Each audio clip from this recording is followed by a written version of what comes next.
இன்றைய முக்கிய செய்திகள். தமிழகத்தில் முக்கிய பேருந்து நிலையங்களில் பேருந்து சேவையை அதிகரிக்க நடவடிக்கை தேவை என்று பிரேமலதா விஜயகாந்த் அவர்கள் வலியுறுத்தியுள்ளார். தமிழ்நாடு பாஜக தலைவர் நயினார் நாகேந்திரன் அவர்களை டெல்லி வரும்படி அமித்ஷா அவர்கள் அழைப்பு விடுத்துள்ளதாக தகவல் வெளியாகியுள்ளது. மகாராஷ்டிரா மாநில அமைச்சரவை தலா 2 லட்சம் வரையிலான விவசாய பயிர்க்கடன்களை தள்ளுபடி செய்யும் திட்டத்திற்கு ஒப்புதல் வழங்கியுள்ளதாக தகவல் வெளியாகியுள்ளது. பாஜக முன்னாள் மாநில தலைவர் அண்ணாமலை அவர்கள் அந்த கட்சியிலிருந்து விலகுவதாக 5 பக்கங்கள் கொண்ட ராஜினாமா கடிதத்தை பாஜக தேசிய தலைவரிடம் கொடுத்துள்ளார் என்று தகவல் வெளியாகியுள்ளது. சென்னையில் 2ஆம் கட்ட மெட்ரோ ரயில் திட்டத்தில் ஒட்டுமொத்தமாக 52% மெட்ரோ பாதை அமைக்கும் பணிகள் நிறைவடைந்துள்ளதாக சென்னை மெட்ரோ ரயில் நிறுவன அதிகாரிகள் தகவல் தெரிவித்துள்ளனர். பிரான்சிடமிருந்து 114 ரஃபேல் போர் விமானங்களை வாங்குவதற்கான நடவடிக்கைகளை இந்தியா தொடங்கியுள்ளது. UPI பரிவர்த்தனை மே மாதத்தில் மட்டும் 30 லட்சம் கோடி ரூபாயை எட்டியுள்ளதாக தகவல் வெளியாகியுள்ளது. நடப்பாண்டிற்கான JEE அட்வான்ஸ் நுழைவுத் தேர்விற்கான முடிவுகள் வெளியிடப்பட்டுள்ளது. மாநில தகவல் ஆணைய உத்தரவின்படி கட்டண விவரங்களை காட்சிப்படுத்த தனியார் பள்ளிகள் இயக்குனர் உத்தரவிட்டுள்ளார்.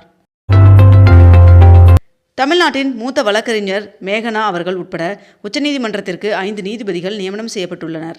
இதன் காரணமாக வழக்கறிஞர்களின் மொத்த எண்ணிக்கை 37ஆக உயர்ந்தது. பாபநாசம் அருகே காரையாறு அணையிலிருந்து சாகுபடிக்காக தண்ணீர் திறக்கப்பட்டது. அண்ணாமலை அவர்கள் புதிய கட்சி தொடங்க உள்ளதாக பேச்சு எழுந்துள்ள நிலையில் அவர் நேற்று டெல்லி புறப்பட்டு சென்றுள்ளார். முதலமைச்சர் விஜய் அவர்கள் நேற்று திருச்சிக்கு சென்று வாக்களித்த மக்களுக்கு நன்றி தெரிவித்தார். MBBS படிப்பை நிறைவு செய்ய 10 ஆண்டுகள் கால அவகாசத்தை பரிந்துரைத்துள்ள தேசிய மருத்துவ ஆணையம். இதற்காக மாணவர்கள் பொதுமக்களிடமிருந்து கருத்துக்கள் ஆட்சேபனைகள் கேட்கப்பட்டுள்ளது. பிரதமரின் ஸ்வநிதி திட்டத்தின் கீழ் கடந்த 6 ஆண்டுகளில் தெருவோர வியாபாரிகளுக்கு 17,800 கோடி ரூபாய் கடன் வழங்கப்பட்டுள்ளது என்று ஒன்றிய அரசு தகவல் தெரிவித்துள்ளது.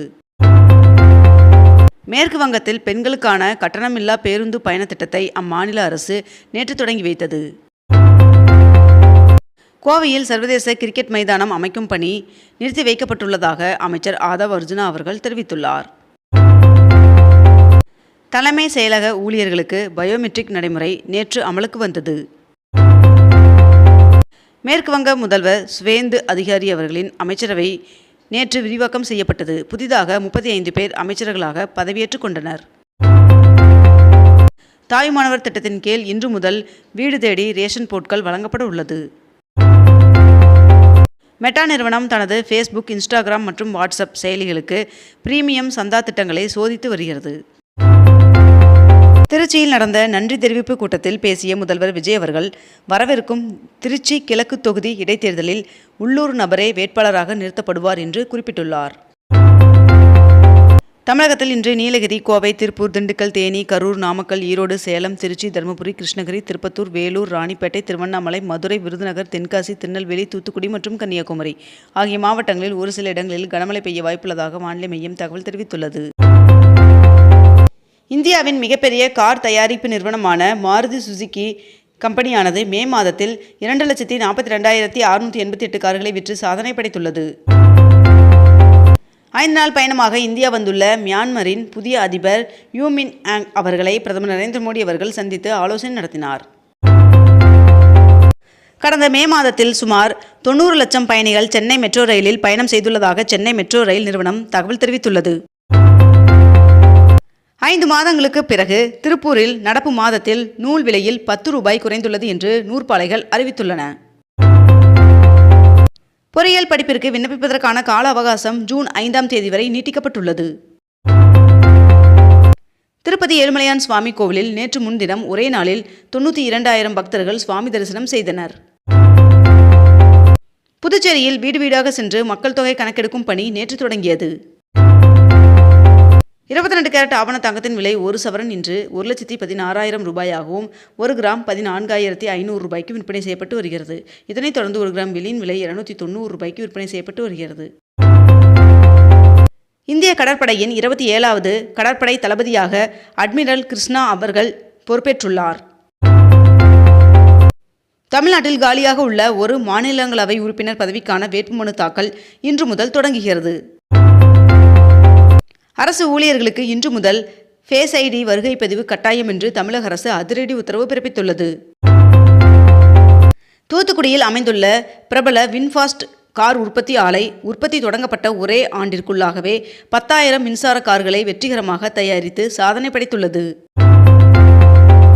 தமிழக உள்ளாட்சி அமைப்புகளில் வெளிப்படைத்தன்மையை உறுதி செய்யவும், பொதுமக்கள் எவ்வித சிரமமும் இன்றி எளிதாக பயன்பெறவும் திட்டம் மற்றும் கட்டட அனுமதிகளை விண்ணப்பித்த 24 நாட்களுக்குள் வழங்க வேண்டும் என்று அரசு அதிரடி உத்தரவு பிறப்பித்துள்ளது.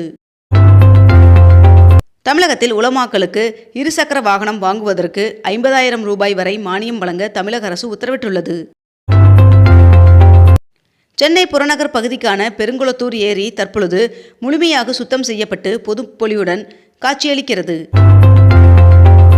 பஞ்சாபில் ஒப்பந்த ஊழியர்களில் 65,048 பேருக்கு பணி நிரந்தரம் செய்ய மாநிலவை அமைச்சரவை ஒப்புதல் வழங்கியுள்ளது.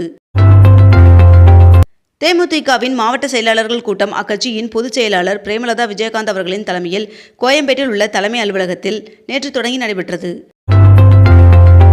பிரதமர் நரேந்திர மோடி அவர்களின் தலைமையில் தேசிய ஜனநாயக கூட்டம் வருகின்ற ஜூன் 10ஆம் தேதி நடைபெற உள்ளது.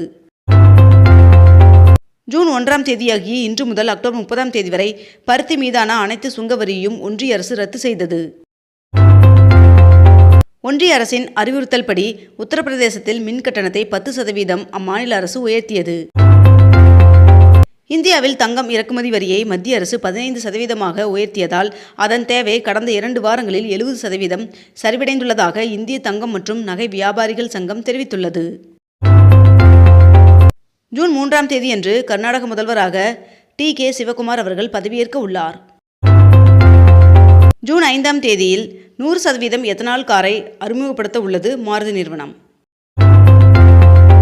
தமிழக வெற்றிக் கழக அரசின் முதல் சட்டமன்ற கூட்டத்தொடர் ஜூலை முதல் வாரத்தில் தொடங்கும் என்று தகவல் வெளியாகியுள்ளது. தமிழ்நாடு முழுவதும் விதிமீறல்களுடன் செயல்பட்டு வந்த 67 கல் குவாரிகள் தற்காலிகமாக மூடப்பட்டுள்ளது. சிவகாசி கோணம்பட்டி கிராம மக்களின் நீண்ட நாள் கோரிக்கையாக இருந்த பேருந்து சேவை தற்பொழுது தொடங்கப்பட்டுள்ளது. தமிழ்நாட்டில் பள்ளி சீருடையில் வரும் அனைத்து மாணவ மாணவிகளுக்கும் தங்களது இருப்பிடத்தில் இருந்து பள்ளி வரை எவ்வித கட்டணமும் இன்றி அரசு பேருந்துகளில் இலவசமாக பயணிக்கலாம் என்று தெரிவிக்கப்பட்டுள்ளது.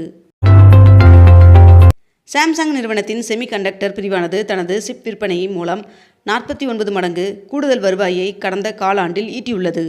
இத்துடன் இன்றைய தலைப்புச் செய்திகள் நிறைவடைந்தன. மேலும் இதுபோன்ற அண்மை தகவல்களை உடனுக்குடன் தெரிந்து கொள்ள அக்னிபூ சேனலை சப்ஸ்கிரைப் செய்து கொண்டு தொடர்ந்து இணைந்திருங்கள். நன்றி, வணக்கம்.